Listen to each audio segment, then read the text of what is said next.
I'm Vilma Ramana-Ikähemonen, and I'm a board member and the treasurer of Game Makers of Finland. And today I'll be hosting this panel conversation on the topic of contract-based work within the game industry.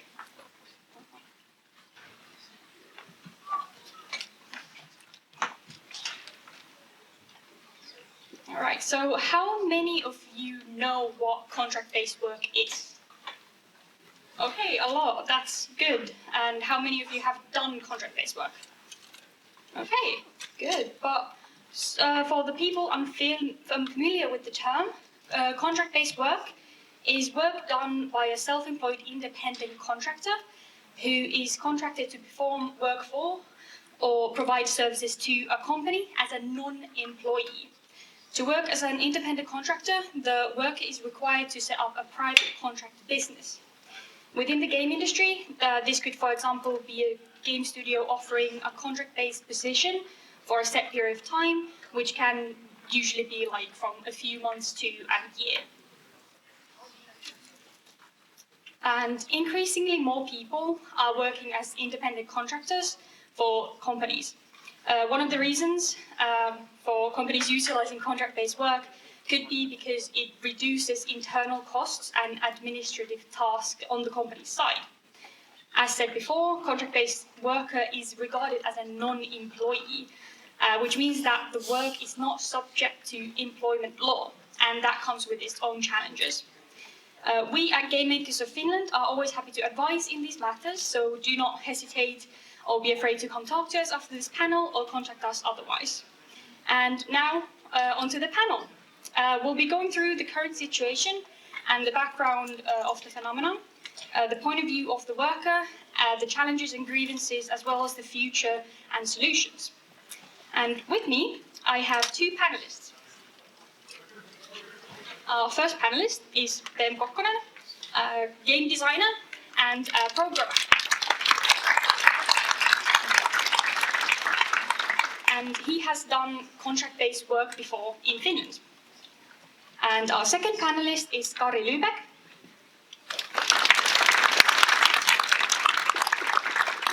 He's a senior coordinator and organizer at Uniglobal Union, which is a global trade union federation that supports workers and unions in organizing across the globe in various sectors, including the game sector.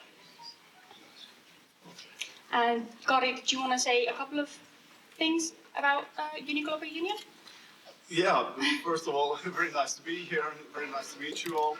It's a great pleasure for me to be here. So yeah, Uniglobal Union might not be a household name for people, and you might not know what it is, so just a few words. So we're, as you mentioned, it's a global trade union federation, so it's sort of a union of unions. We're a global federation, which means that we operate in all continents of the world. We support game workers to form unions in their workplaces. And we also support unions in representing workers and making sure that there's a level playing field for workers across the globe in the game sector, and that workers can and have their freedom of association, that they have a freedom to join a union. And we operate, especially in the game sector, mainly in Europe and in the US and Americas, and also a little bit we get some unions in Asia and so forth. So yeah, that's a little bit about. And yeah, I'm originally from Finland, but it was a happy coincidence that Milla called me yesterday and asked me to be in this panel that I was spending my vacation over here. So very nice to be here. Thank you. So first we can talk about the current situation and a bit of the background. So what is your view on contract work and the fact that it has become more common in the game industry?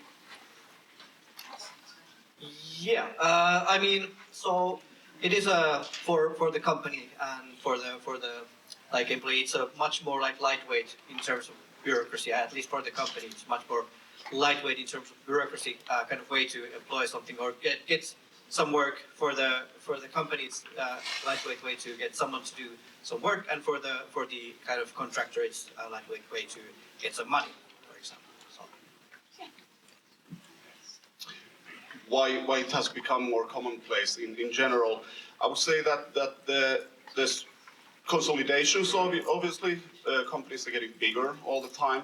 I mean, everybody knows about the merger of Activision Blizzard and Microsoft, $56 billion merger. And I think everybody knew that when these sort of mergers, and especially with Microsoft, for example, when it happened, that there's going to be some cost cuts. That it's not just going to be 1 + 1 = 2, and that's of course very, very unfortunate that happens. I think that's one case, companies getting bigger and cost cutting. The second is the cost cutting, there's layoffs happening, and that's one phenomenon that has to do with it. Cost cutting means that you move immovable costs, which are staff costs obviously, into so-called movable costs, which unfortunately are sometimes are contractors.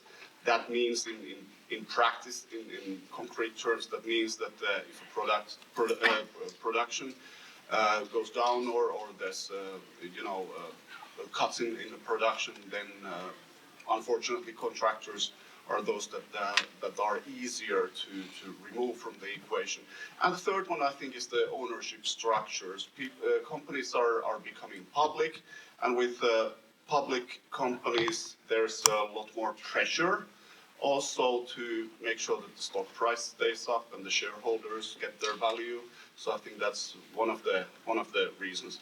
But I also want to say that it's not something that has to happen. It's not like a necessity. I think it's every time in an industry, these are informed, sometimes ill-informed, but there are decisions anyway. There are decisions that are being made, and it is possible to imagine an industry where there are safe workplaces, there's safety, there's job security, and for example, talking about crunch, it is possible to have a production process that wouldn't have crunch, but that demands that there's of course a lot of pressure, which leads into crunch. So obviously it's a widespread problem and it's not very easy to solve. But I just want to say that it is a decision that is being made. Thank you. So you both talked a little bit about the benefits from the company's point of view. Do you think, is there any more benefits from the company's point of view, and how about the workers' point of view?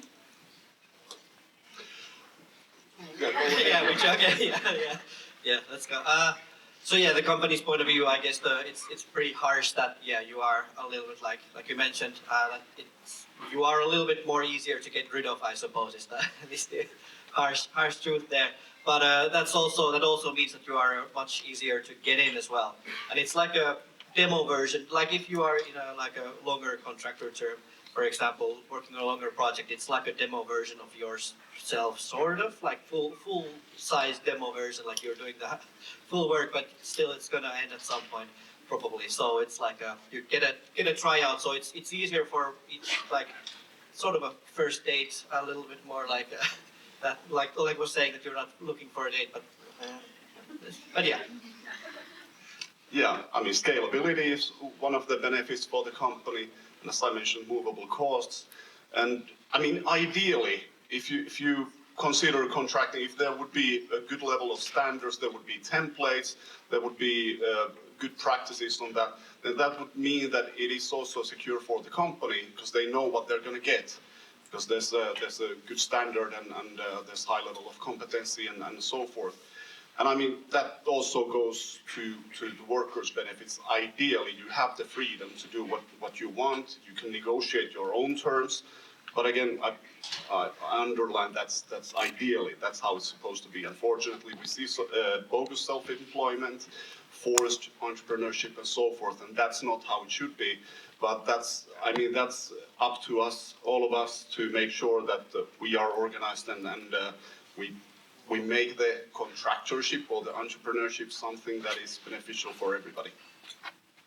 Yeah, I could add for the employee side that exactly, like you are not really like I'm not deserving is not a good word, but you're like not entitled to anything as a contractor, so you're kind of on your own there. So it's but that also means that you are not necessarily like you're not required to do anything. So like you mentioned in the beginning, that like not everything is like the table is empty until something is written there, and you usually write that you do this amount of work and you get this amount of money. So there's two things, that something for you to do and something for the company to do, and then you can add on that. So like nothing is pretty much you're not entitled to anything that is not on paper, is that thing.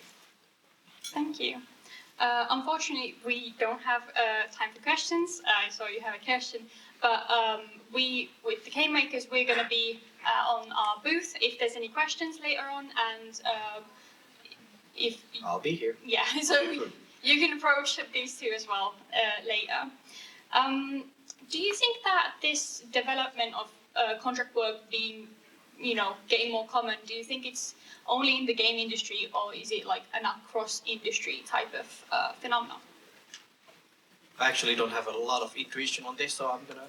Yeah, well, I have some perspective on that.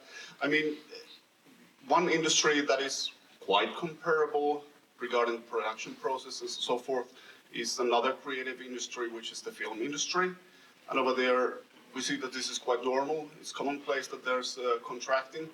What is of course different with the film industry that it's obviously an older industry, so it's gone through the whole process of having a wild jungle and wild west of no contracting terms or no negotiating, no collective bargaining, and that has changed obviously through the times, and it's well organized now. We have so-called closed shop contracts, for example, in the Hollywood and craft unions, which means that when the industry is well organized, there is a set of standards that's being negotiated by both the employees and the employers, and that means that there are good practices, there are good ways of making sure that contracting is not a downward spiral, but it's a way of providing security and also freedom as it should be.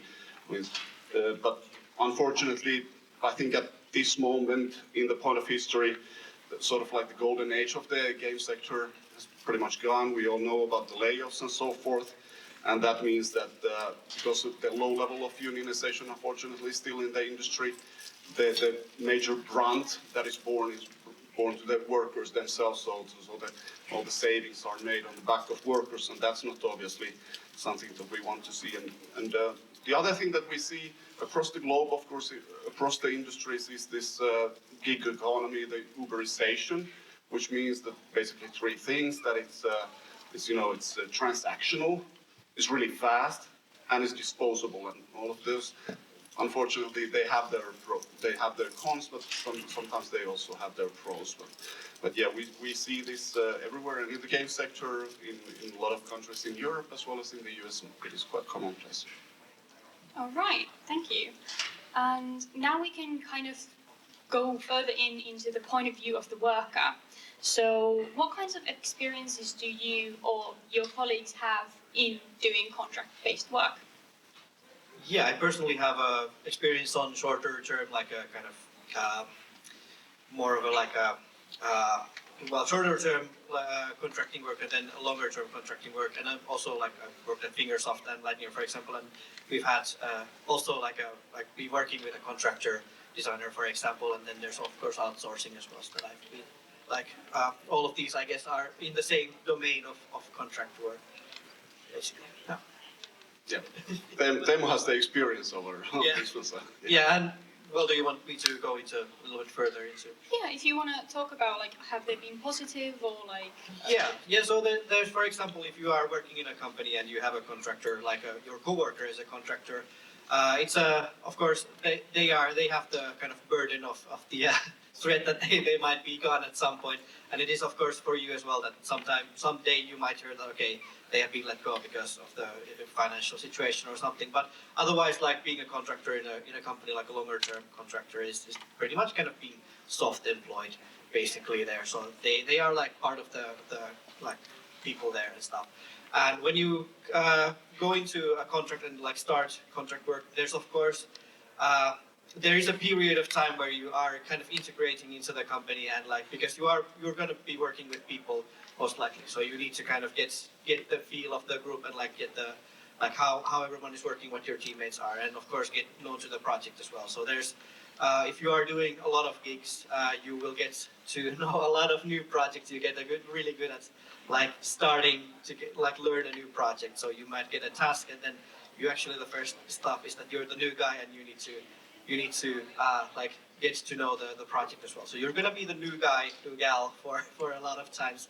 a lot of times there. So that's something to prepare for. But you will get better at it, and you will. That's actually a really good skill as well. That you actually learn to know what is actually important in the stuff, and like how can you make your stuff. Like you don't need to learn all the non-essential stuff there, but you know what is essential there, and like what to go for in the beginning at least. Yeah, thank you. And how is it like to set up independent contractor business for game industry, and what does it like require? I can also continue on this one a little bit. Yeah, as a minimum, in the very beginning, it doesn't require a lot. So if you have a company that says, okay, I would like you to do something for me, and I will give you money, you can like go with the light entrepreneurship, like a service. They will handle your billing and stuff, and you don't necessarily even need to put up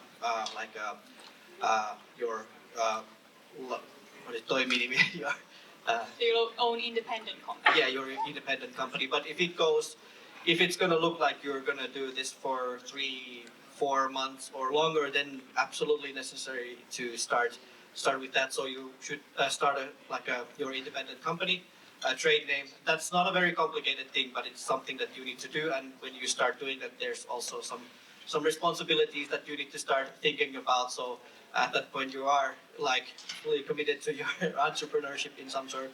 If it goes past certain amounts of money, I think it was around a little bit under 10,000 that you need to start worrying about your entrepreneur pension stuff and so on. These are stuff that you can ask from the professionals a little bit better, but know that there's going to be some costs, and you should be aware of these costs at the very beginning. If it's starting to look like you're gonna do this for a little bit longer than like 3 months or something. So if it's gonna go over 10,000, then you should be able to do this, because these are stuff that's like, if you don't know about these, that doesn't like mean that you don't need to pay up. So it's gonna be either now or it's gonna be a little bit like, it's gonna be the same amount, but you're gonna be just surprised. Oh, I got a 10,000 euro bill from the government. So you just need to do this. Also the taxes and everything. So there's some stuff in this kind of money stuff that you need to be aware of, especially when you're like pricing your stuff. So you need to add your VATs and other costs there. But these are usually explained in fairly like beginning like entrepreneurship courses as well, if you're going on those. So like these are fairly standard stuff. That, and then yeah, if you are feeling like, okay, I'm getting some projects and stuff, you can start like building your kind of identity as well. So you can make a website or something like this, and you kind of bring like snowball your entrepreneurship from there, and you start getting it rolling. Yeah, I think it's important to say, like Oleg was saying in the beginning, that it is a good opportunity anyway, especially if you are new in the sector and in the industry, to get to know what it is like to work in the sector. It is hard to secure a steady full-time job, so that is good. There are positives, absolutely. I don't want to forget about that. Now, maybe the international perspective, of course, if you're contracting outside of Finland, I think I'm not a legal expert, I'm not a lawyer, but as long as you have your company in Finland, you are subject to Finnish law and legislation or regulation. If you, of course, was talking about a very international industry as well, and people are moving across borders. So if you decide to go and work in some other country, it's good to know the legal implications. What are the legal implications, or what is the regulation in that country where you're working? One key thing is, of course, the union that will be able to help you. Here in Finland, you have Game Makers of Finland. That's a great asset for you. In other countries, there are unions. I'm not going to go through all the list, but basically in every European country, there is a union that is able to help you. For example, in Denmark, Sweden, Iceland, Norway, Germany, UK, France. If you are thinking about that and want more information, you can contact me. I'm going to be here. And also you can go to Uniglobal Union's website and just send me an email. One key thing I think that, like Dan was saying about networking, it's important to get to know other people. If you're going abroad and you don't know what the work culture is like, it's good to network. And that's why also these unions are great. For example, in Germany, you got the Game Devs Roundtable, which is a really new union, comprised of workers, contractors, full-time employees, temps, and so forth, entrepreneurs. And it's basically just a round table of people. They have a Discord channel, for example. You can ask questions over there. And of course, you have the possibility of joining that union as well. And that union is the Verdi, which is one of the largest unions in Europe, and that is able to help you if you run into legal difficulties and so forth. So don't forget about that.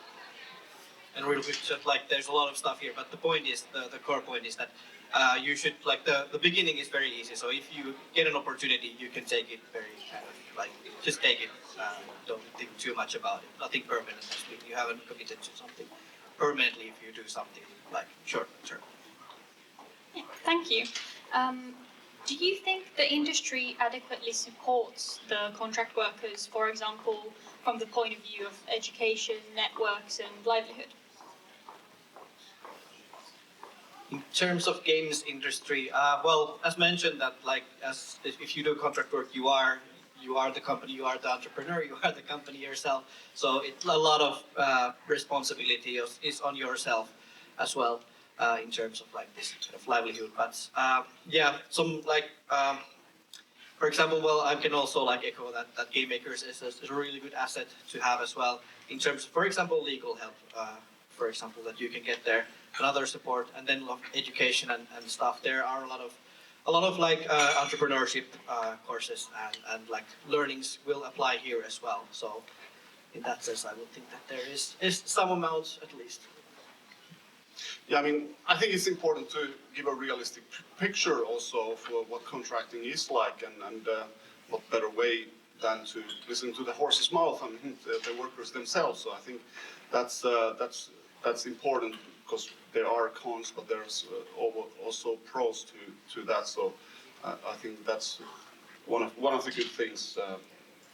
There's no need to idealize entrepreneurship, and I mean companies are doing a good job of telling what the terms are. Maybe a bit of a jab to the employers' associations in some countries in Europe. I think it would be good to not just have a polished PowerPoint of how great it is to be a contractor, but actually give a realistic picture, and that's what we're trying to do also as unions to give that realistic picture so that everybody knows what they're entering into with the pros and the cons.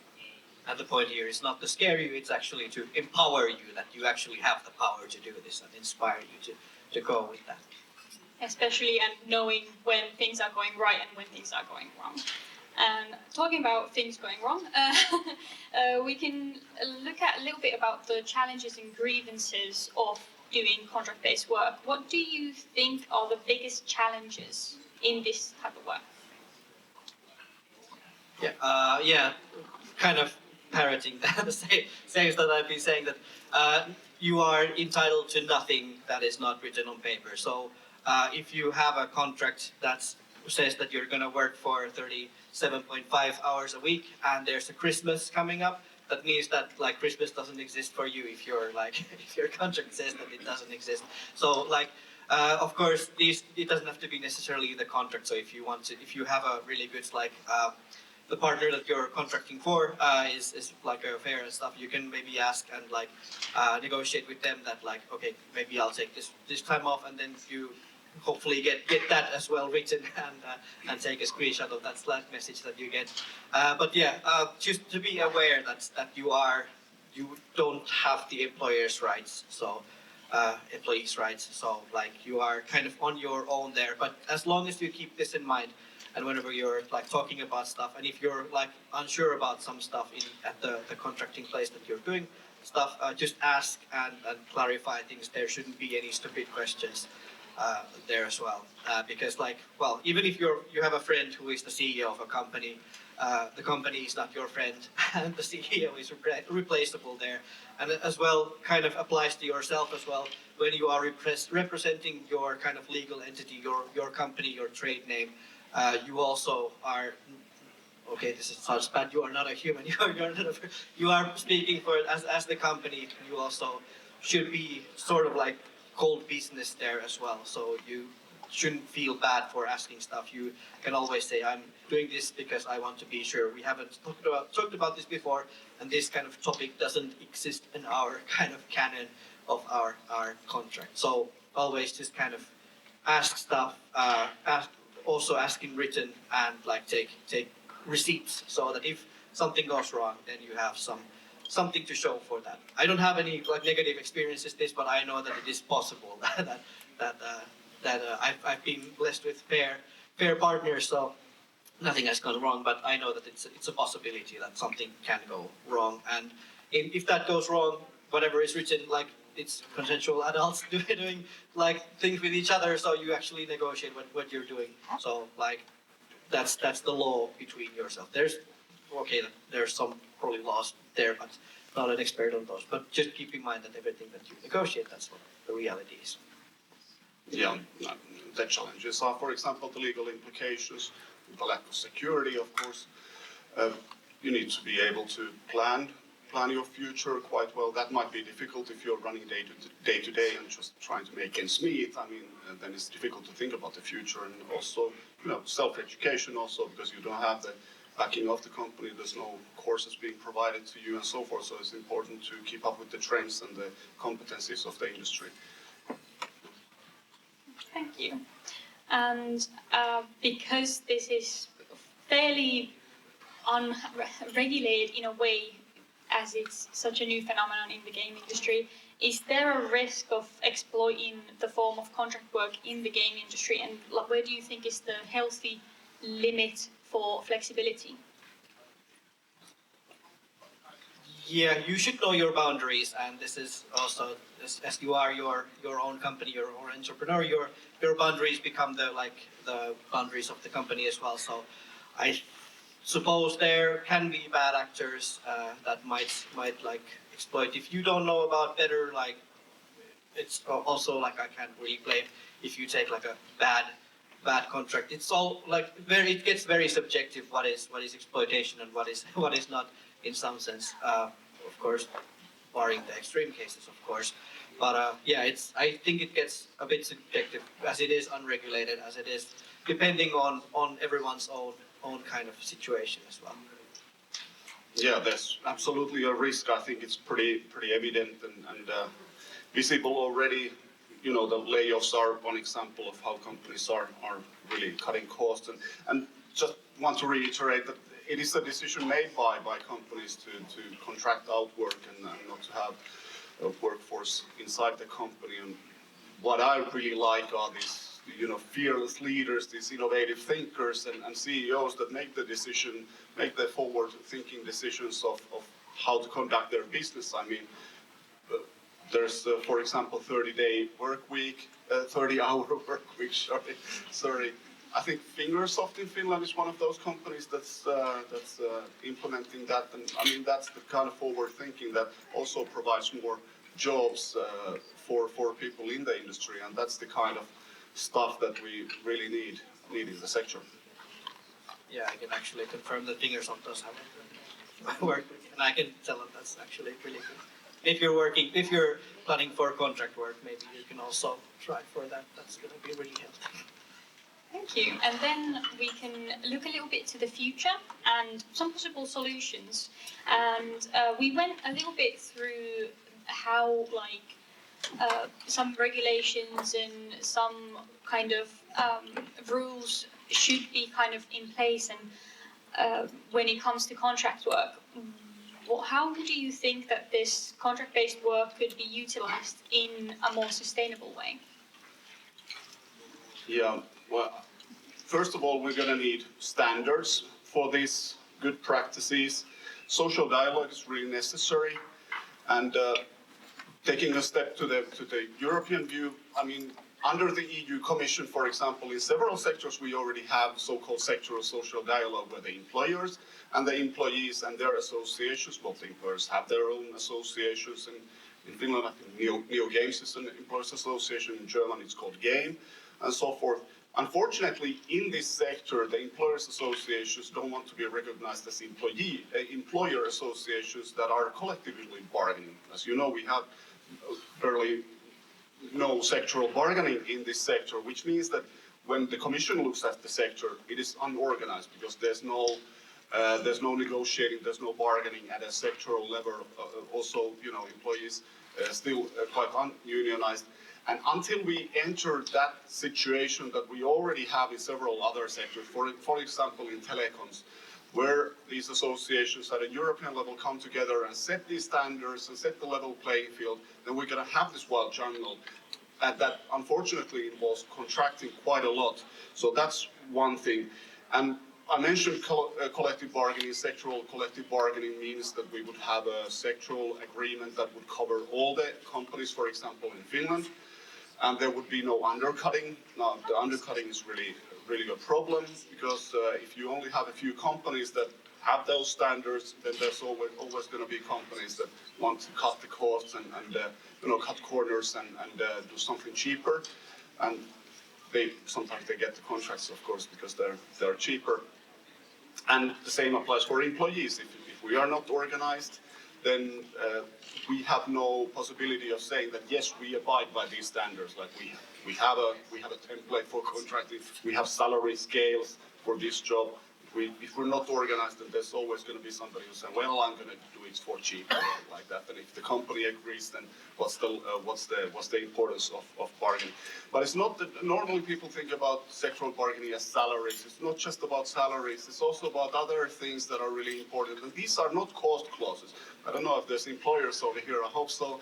But some of these clauses that could be negotiated, wouldn't have any cost, like just having, for example, standards on how contractors are considered with IP rights. For example, end credits, if a contractor leaves during the production process, do they still get to the end credits? As the payment dates, for example, there's been problems of not getting the payments on time and so forth. So these are kind of things that should be negotiated, would be easy to negotiate if we just had a organized industry, and that's what we're heading for. It's evident it's going to happen sooner or later, but it's going to need a lot of work from us as well as the employers. I can second that as well. That like learning from other, like I guess regarding the previous question as well, that I suppose games industry is kind of now getting into this, and other industries might already be established in contractor work a bit more, so taking the learning from that already and like organizing, and that's going to help a lot for the contractors themselves. So, and also the companies, more companies are they know the rules, and that they don't have to like figure out how much is this going to cost and what are the rules. But there would be some sort of standards, and for the contractors as well, that then they are also be like can have a little bit more negotiation, like leverage there, and they wouldn't be necessarily like lowballed with the offers that much. So and of course for like contractors coming to the field, that they also know what they are worth as well. So like getting this kind of standards, and this is gonna reduce a lot, like I mentioned, the subjectivity of the like what is called like exploitation. So kind of reducing the subjectivity there, and like making the bar there, what actually is allowed and what is not, and what should you accept and what can you actually like say that okay, this doesn't seem very good, like, and look at these people are actually like paying proper stuff and so on. Yeah, maybe one thing I'd like to add also is that some companies do have these dispute resolution mechanisms, which are really important. I mean, whistleblower protection, for example. Some people go into contracting because they don't want to work in a company that has a really toxic environment. I mean, we're talking about the industry where we are a really diverse crowd. We're LGBTQI. We come from different racial minorities and different cultures and so forth. Unfortunately, also when it comes to contracting, there is a risk of discrimination or sexual harassment if there's no HR. As contractor, you don't have access to HR. Then it's really important to have those dispute resolution mechanisms or whistleblower protection, that your rights as a human being are really respected also. And I do want to give a nod to those companies that have these systems for contractors or outsourced workers, that they have an access to the HR or the company leadership, so that kind of unwanted behavior is not allowed. Thank you. And we talked a little bit about these good practices made for this contract-based work. Do you think that it should be kind of done between the worker and the studio, or do you think a union or an employers' union should have a hand in it as well? I can recommend, like, there should be, the union can provide a lot of support for the contractor, especially, and like it like in practice, like you should, for example, here in Game Makers, you should like if you're starting contracting work, you should probably be also part of Game Makers, because that's going to give you a lot of resources then to ask for help and experiences, and like if there's some legal trouble or like these kind of disputes, something you can ask for help and resources from there as well. So I think that that's a really, really good part to have there existing as well. Having the kind of collective knowledge and the collective intent of like working fair with each other is like the spirit would be then the union there. Yeah, I can second that also. Collective, that's the key to everything, both for the employers and the employees. Now, we only have power if we are a collective and speak as one voice.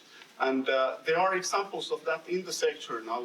I mean, there are collective agreements. You don't have to go far away. You just need to go to Sweden. You already have a wide array of different collective agreements. For example, in Paradox, EA, and EA Dice and so forth.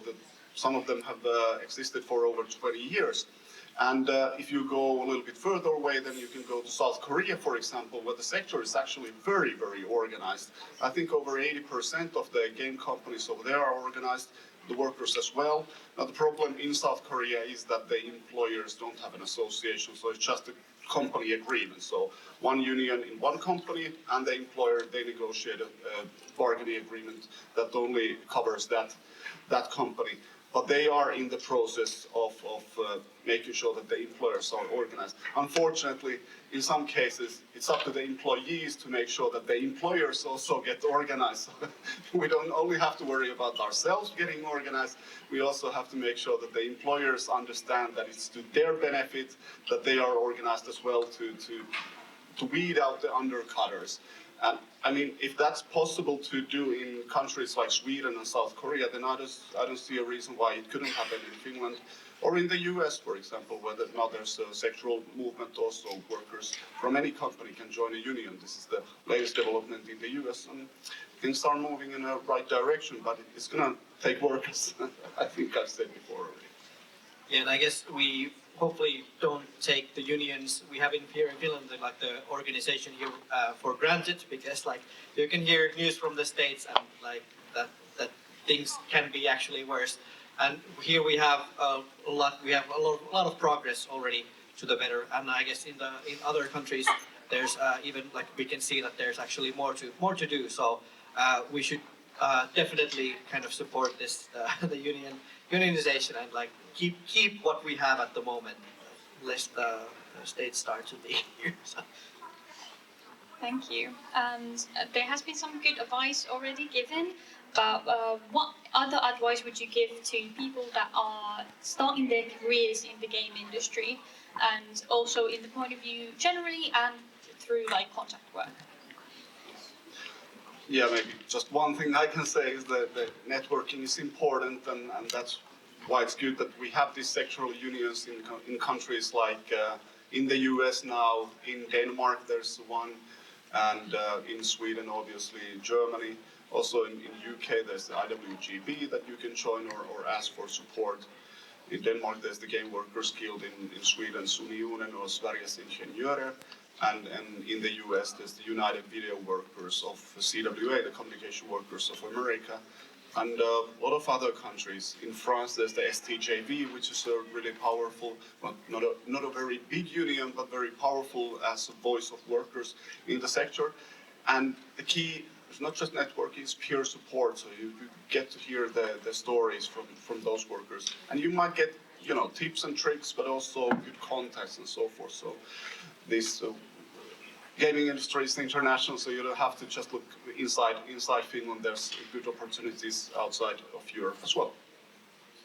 Yeah, like it can give it a little bit more practical. So networking definitely for the contracting stuff, majority has been through networks. So when someone is needing something inside the company, so the ideal situation is that when they are thinking that they need something, that you are already on someone's mind. Hey, I know actually a person who might be able to do this.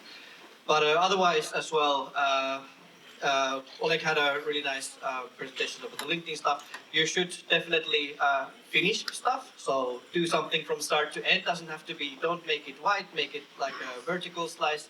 So game jams, make stuff from start to beginning. Also like release stuff. So if you're doing a game jam game, just take a challenge, release that on Google Play, release that on Steam, and then actually show the game to others, show your stuff to others, and get their feedback, get their reactions as well. That's gonna improve you and get a little bit like take the edge off of like like how like being a little bit like scared of showing your stuff. So just to get something out, like you can. I worked for a hyper casual games company, and we made like one game per 3 weeks, and that was a very enlightening experience. That you actually don't have to have a really like well thought like finished product to get it into like production in Google Play. You can actually just go and then like try out advertisement. Like, okay, I have this little game that I have. Maybe I'll make a TikTok video or a couple. Maybe I put a couple of euros into advertising just to see how that works, just to see how the analytics goes. So getting a vision of the pipeline is good for everyone. So basically, make something, complete something, get it done. And when you're building kind of your portfolio, just make something that you can show to others, like what you have done, what is the like stuff that you can do, like what is your style, but also show that you are able to take a task from someone else and like complete that task, like that you can actually like follow orders in that some sense, especially if you're an artist, that I can do these kind of styles. This was requested and this was what I did, or programming that, okay, this was something that was requested as a feature, this is what I did, and these were the alternatives that I was thinking of, that I know of, and this is what I selected because of this. And like it was mentioned in the beginning, or the earlier, that if you do stuff with AI that you necessarily don't know why some decisions were made. So try to like show your problem solving, show your decision making, and show that you actually like what kind of options you are looking for, what are you what are you trying to solve and how, and what are the pros and cons of each. There's no perfect solutions, especially in games, and a lot of problems. So try to see like present your problem solving in a like very like a good way there, or like a very flashy way of to say that. So in your portfolio, show that these were stuff that I've been made. Basically that, and then yeah, for the contracting, if you're starting, that's a really good way to maybe get some concrete names to your CV, concrete projects to your CV that you've done. That you have actually worked with company. You know how this kind of the environment works, how people act in the workplace and so on. So definitely, if you have an opportunity, go for that. And you can also, like, if you're looking for a junior position, it might be also for the company. It might be a little bit less of a risk if you like say that you can also do contracting work. They might be depends on the company, depends on like a lot of things, but it's like would make sense that it's a lot less like a commitment for the company as well. That if I don't like to say it, but if it turns out that you're not like what they're looking for, then they might be able to like they can solve that problem a little bit easier than if they're looking for like a hiring an employee that you're then again a little bit rudely said, but a little bit harder to get rid of. Let's say that. Yeah, but yeah, that's pretty much what I had to say. Yeah, that's pretty much everything. I think you emptied the bank. I don't really have anything to add to that. I think that was perfect and a lot of good advice. Thanks, Teemu. And maybe just if you're working in a company, I would say my advice is to just talk to each other and look at the things that you have in your workplace and in your work life. And I think one of the basic questions we as organizers sometimes ask is that if you had a magic wand and you had one thing that you could improve in your workplace, what would that be? And I'm sure that even in this crowd, everybody has something that they would want to improve in their workplace. And that's what a union is, just people getting together and talking about those issues and making sure that we're on the same page and want to move in the same direction. It could be something small. It doesn't need to be something like a sectoral collective bargaining agreement or pay scales or anything like that. It could be just bicycle parks, or for a smoker you'd have a roof, or broken toilets or a broken water machine or something like that. It's as simple as that, and then just getting together and as a collective. When you're strong enough, when you're everybody's together, then you can go to the employer and ask those things to be improved, and usually magic happens. This is how unions are born. This is how strong collective power is born, and that's also to the benefit of the employers. maybe the last thing and biggest thing maybe that I want to say is that we as workers, we don't want to destroy the industry. We don't want to destroy the companies. We're in this for the long haul. We want to make this a better industry, and we want to make our employers better companies as well. And that's to the benefit of everybody. So there's no need for anybody to be afraid of unionizing or being a member of union. And I'm really glad that in Finland we're still in a culture where it's free to join a union without a fear of repercussion. That's not a given in a lot of countries. So we should cherish that and make sure that we take things forward. Thanks. And last remarks from me as well, like seconding that, and like just as a general life advice, and especially in times like these that build communities. Get a little bit back from the like globalized social media. Build communities around you. Like this is where you have actually like effect. This is where you can make a difference. So. We have come to the end of our panel, so huge thank you for the panelists for participating in this conversation. This topic is increasingly more relevant, and it's important to keep this conversation going. And now, if there are any people in the audience that have considered setting up an independent contractor business to be able to do the contract-based work, there are many sources that can provide information and help in the process. Some of them include suomi.fi, yrityksen perustaminen.net, uusyrityskeskus.fi, and others. Will be also in the Game Makers of Finland, and on the booth there we can provide you some sources if you want to. And as always, we at the Game Makers of Finland are always happy to advise in these matters, so do not be afraid to contact us in any kind of way. So thank you so much.